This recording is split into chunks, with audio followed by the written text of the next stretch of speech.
বিসমিল্লাহির রহমানির রহিম। ইসলামিক কুইজে আপনাকে স্বাগত। ইসলামের বিভিন্ন বিষয় নিয়ে আমাদের কুইজগুলোর মাধ্যমে আপনার ইসলামের জ্ঞান যাচাই করুন। আজকের বিষয় দ্বীনি ইলম শিক্ষা। দ্বীনি ইলম শিক্ষা করা প্রত্যেক মুসলমানের উপর কি হুকুম?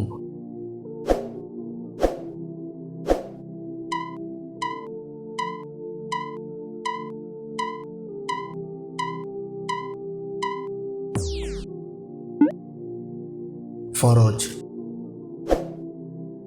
ইলম আরবি শব্দ, এর অর্থ কি?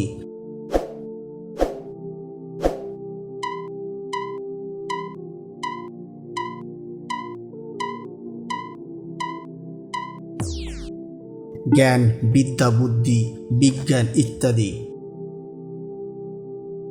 কারো নিকট দ্বীনি ইলম কথা জিজ্ঞেস করা হলে জানা সত্ত্বেও যদি তা প্রকাশ করা না হয়, তাহলে কিয়ামতের দিন আল্লাহ তাআলা তাকে কি শাস্তি দেবেন?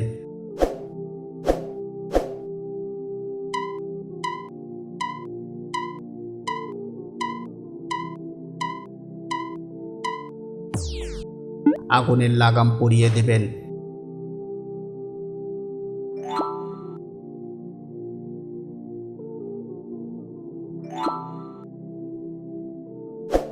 দ্বীনি শিক্ষা দানকারীর জন্য আসমান ও জমিনের কারা দোয়া করতে থাকে?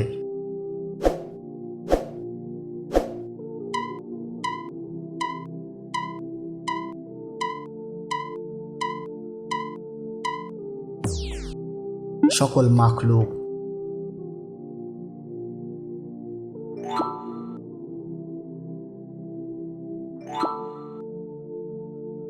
আল্লাহ পাক মহাগ্রন্থ আল কুরআন নাজিলের সর্বপ্রথম কোন শব্দটি দিয়ে শুরু করেছিলেন?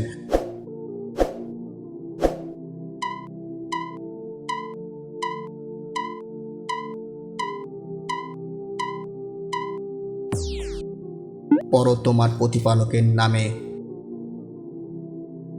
প্রত্যেক জ্ঞানীর উপরে কে থাকেন?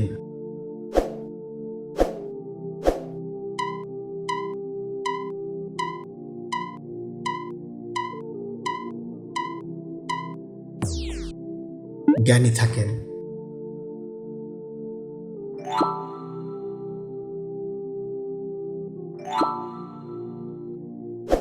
আল্লাহ রাব্বুল আলামিন ফেরেশতাদেরকে হযরত আদম আলাইহিস সালামকে সিজদা করতে বলেছিলেন। এক্ষেত্রে আদম আলাইহিস সালামের যোগ্যতা কি ছিল?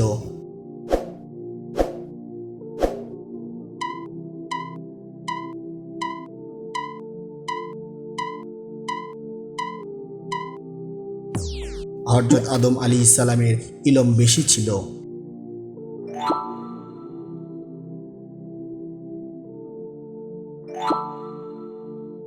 দ্বীনি ইলম দুই প্রকার, কি কি?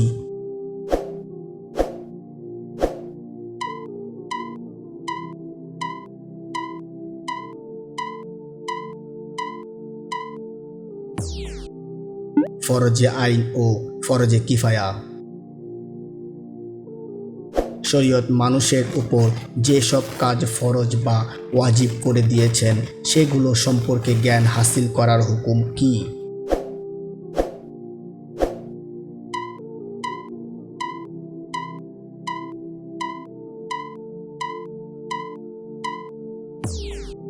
প্রত্যেক নরনারীর জন্য ফরজ। কোন বিষয়ে পর্যাপ্ত জ্ঞান লাভ করা তথা বিশেষজ্ঞ হওয়া যা সবার পক্ষে অর্জন করা সম্ভব নয়, এ ধরনের ইলমকে কি বলে?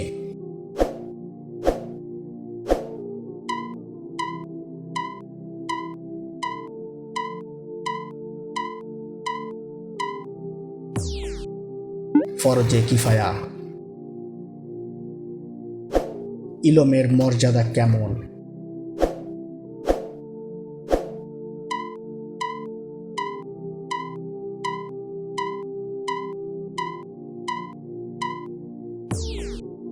ইবাদতের মর্যাদা অপেক্ষা উত্তম।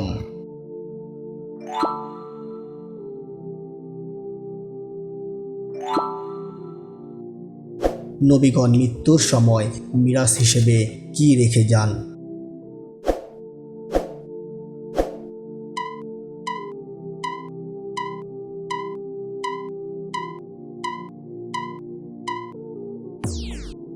ইলম রেখে যান। ইলম অর্জনকারী বা আলেমগণ কার ওয়ারিস হন?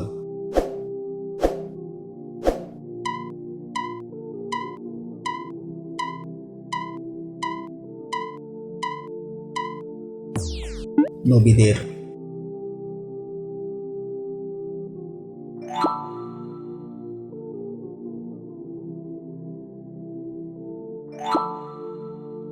আল্লাহ যার কল্যাণ চান তাকে কি দান করেন?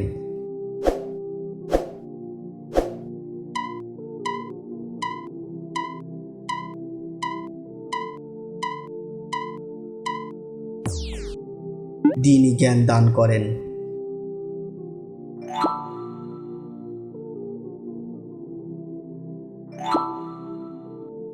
দ্বীনি ইলম অর্জন না করলে কোনটি পাওয়া যায় না?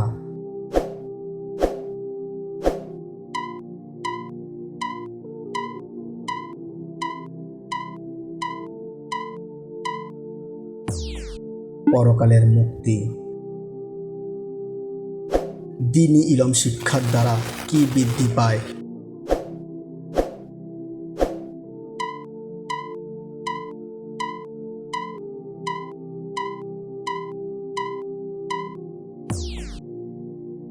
মর্যাদা বৃদ্ধি পায়।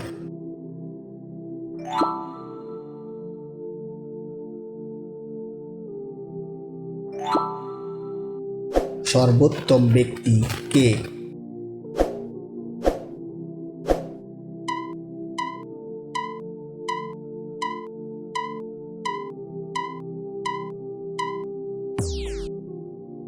যে কোরআন শিক্ষা করে ও শিক্ষা দেয়।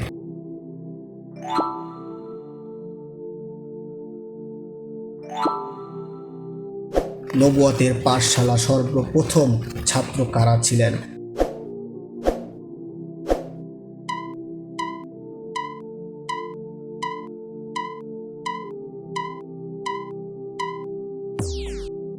সাহাবায়ে কিরাম রাদিয়াল্লাহু তাআলা আনহুগণ। অধিকাংশ সাহাবায়ে কিরাম ইলম শিক্ষা অর্জন করেছেন কখন?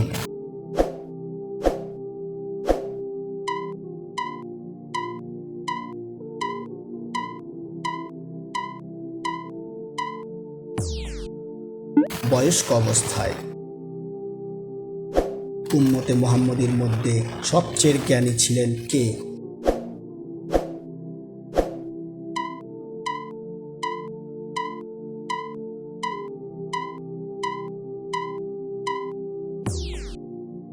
হযরত আবু বকর রাদিয়াল্লাহু তাআলা আনহু। তালেবে ইলমকে কারা বেষ্টন করে রাখেন?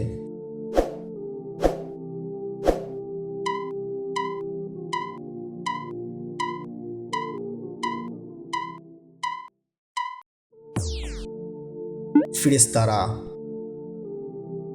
ইলম ছাড়া মুজাহিদ জিহাদ করতে পারে না, মুসল্লি সালাত আদায় করতে পারে না, জাকাত আদায়কারী জাকাত দিতে পারে না, সায়েম সিয়াম পালন করতে পারে না, হাজি হজ করতে পারে না, ওমরাকারী ওমরা করতে পারে না, খাদ্য গ্রহণকারী খাদ্য গ্রহণ করতে পারে না, পানকারী পান করতে পারে না, ঘুমন্ত ব্যক্তি ঘুমাতে পারে না, জাগ্রত ব্যক্তি ঘুম থেকে জাগতে পারে না।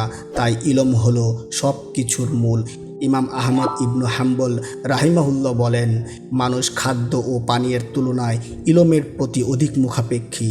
কেননা একজন ব্যক্তির দিনে একবার বা দুবার খাবারের প্রয়োজন পড়ে, কিন্তু ইলমের প্রতি তার প্রয়োজনীয়তা তার নিঃশ্বাসের পরিমাণ। মহান রব্বুল আলামিন আমাদের সবাইকে নেক তৌফিক দান করুন। আমিন। আসসালামু আলাইকুম ওয়া রাহমাতুল্লাহি ওয়া বারাকাতুহু।